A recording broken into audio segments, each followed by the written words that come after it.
Frequency more than 0.01, यानी कि 100 में से कम एक जो पर्सन है वो 1% से ज्यादा के अंदर वो एलील प्रेजेंट होना चाहिए। इसको थोड़ा सिंप्लीफाई कर लेते हैं। जैसे हमारे केस में ब्लड ग्रुप है, हमारे केस में ब्लड ग्रुप के 3 एलील होते हैं, IA, IB और स्मॉल आई। ये 3 एलील है, यानी कि इनकी जो सीक्वेंस है उसमें थोड़ा थोड़ा डिफरेंस है।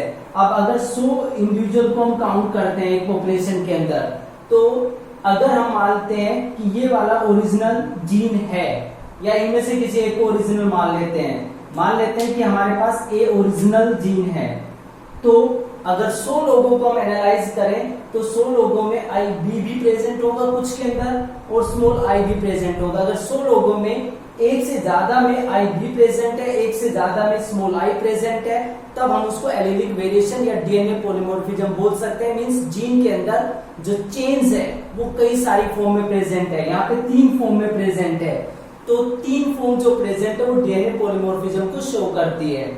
अब डीएनए पॉलीमॉर्फिज्म की एक और डेफिनेशन यहाँ पे निकल के आती है, डीएनए पॉलीमॉर्फिज्म। डीएनए पॉलीमॉर्फिज्म की नेक्स्ट डेफिनेशन क्या बनती है यहाँ पे, the inheritable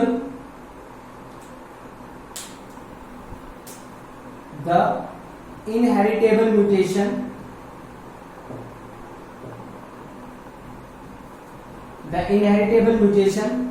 observed in a very large part of population। अगर कोई म्यूटेशन एक पर्टिकुलर पॉपुलेशन के बहुत सारे पार्ट के अंदर स्प्रेड कर चुकी है, तो उसको हम बोलते हैं डीएनए पॉलीमॉर्फिज्म। अब जो डीएनए पॉलीमॉर्फिज्म है ये बेस है डीएनए फिंगरप्रिंटिंग का। मतलब यहाँ पे कितना वेरिएशन देखने को मिलता है, कितना ज्यादा चेंज हो सकता है एक पर्टिकुलर सीक्वेंस में। एक पर्टिकुलर पर्सन में एक सीक्वेंस है डीएनए के बेस पेयर का, दूसरे के अंदर वो सीक्वेंस थोड़ा सा जाके बदल जाता है, तो दोनों इंडिविजुअल भी चेंज हो जाएंगे। तो जो डीएनए पॉलीमॉर्फिज्म है that constitute the base for the DNA fingerprinting variation, or you can say that is DNA polymorphism constitute the base of DNA fingerprinting। DNA fingerprinting का ये बेस बनता है, form the base of DNA fingerprinting।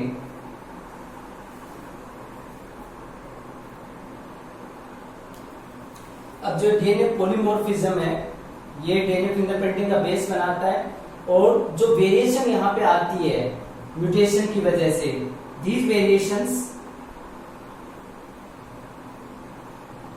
variations accumulate or occur mainly in non-coding part।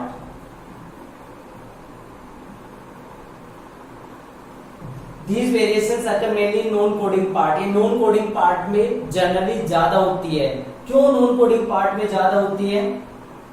Because non-coding part कोई चीज code तो करते नहीं है जिससे किसी पर्टिकुलर इंडिविजुअल की एबिलिटी के ऊपर डायरेक्ट इम्पेयरमेंट हो जाए या डायरेक्ट अफेक्ट हो जाए। तो नॉन कोडिंग रीजन में जो म्यूटेशन होती है उससे एक पर्टिकुलर इंडिविजुअल की जो कैपेबिलिटी है उसके ऊपर ज्यादा फर्क नहीं पड़ता। बिकॉज म्यूटेशन और mutations in these sequences does not impair or do not impair individuals ability, वो इंडिविजुअल की एबिलिटी को अफेक्ट नहीं करते हैं। अब नॉन कोडिंग पार्ट में जो म्यूटेशन है जनरेशन आफ्टर जनरेशन एक्यूमुलेट करती रहती है। these variations in non-coding part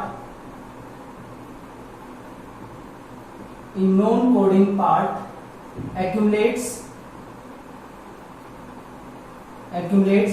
generation after generation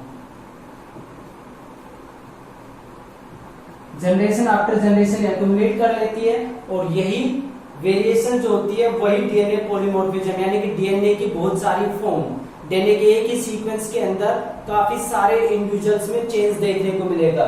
DNA की वही पार्ट है हमारे अंदर, या डीएनए का एक पार्ट एक इंडिविजुअल ए के अंदर है, उसमें सीक्वेंस में वेरिएशन अलग है। बी पार्ट है, उसमें वेरिएशन अलग तरह की है, क्योंकि अलग अलग पेरेंट से वो आए हैं, अलग अलग तरह की म्यूटेशन उनमें हुई है। तो जो ये वेरिएशन इकट्ठे होते हैं जनरेशन आफ्टर जनरेशन, यही डीएनए पॉलीमॉर्फिज्म की वजह बनती है। और जो डीएनए पॉलीमॉर्फिज्म काफी वेरी करता है। ये डीएनए पॉलीमॉर्फिज्म एक सिंगल न्यूक्लियोटाइड के चेंज की वजह से हो सकता है, और बहुत सारे न्यूक्लियोटाइड के चेंज की वजह से भी हो सकता है।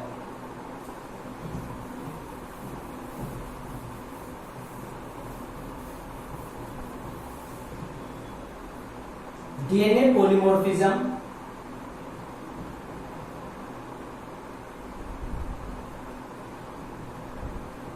may be due to single nucleotide or single base pair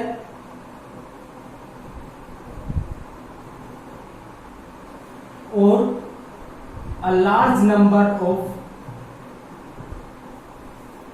nucleotides। बहुत सारे न्यूक्लियोटाइड की वजह से हो सकता है, या एक सिंगल न्यूक्लियोटाइड की वजह से हो सकता है। और यही डीएनए पॉलीमॉर्फिज्म रेस्पॉन्सिबल होता है। डीएनए पॉलीमॉर्फिज्म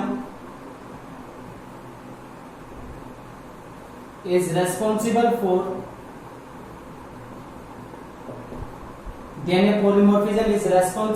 फॉर स्पेशिएशन, यानी कि एक नई स्पीशीज का बनना, एंड एवोल्यूशन, और इसी से एवोल्यूशन भी होता है।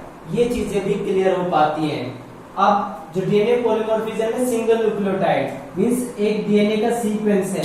हम मान लेते हैं कोई सीक्वेंस है, एक इंडिविजुअल ए, उसके अंदर एक सीक्वेंस आता है A T C G, G C T T, A G C C, G A T T, G C C G. मान लेते हैं सीक्वेंस है एक पर्टिकुलर पर्सन ए के अंदर। सैटेलाइट डीएनए की अगर बात करें, या कोई भी डीएनए की हम बात करें, उसके अंदर इस तरह का सीक्वेंस है। दूसरा इंडिविजुअल है बी, उसमें सारा सीक्वेंस बिल्कुल ऐसे ही चलेगा, A T C G, G C T T, A, और सिर्फ एक न्यूक्लियोटाइड बदल गया है, बाकी आगे का सीक्वेंस फिर से वही है।